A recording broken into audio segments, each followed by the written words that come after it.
Orlando Pirates case versus Lupopo has been dismissed.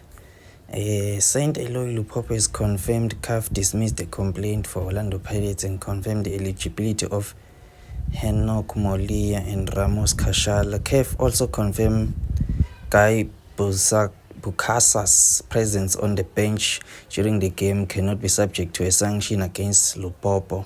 However, the DRC confirmed Bukasa's 6-match suspension in the DRC U20 case, along with a fine. CAF have ruled a fine against Orlando Pirates.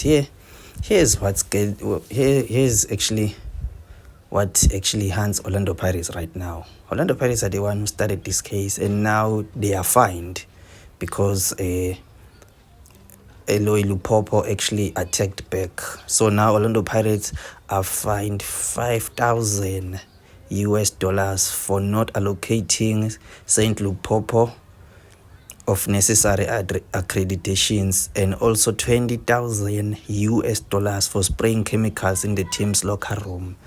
So this is what Lupopo complained about, and now Orlando Pirates are fined. The same team that actually started the case.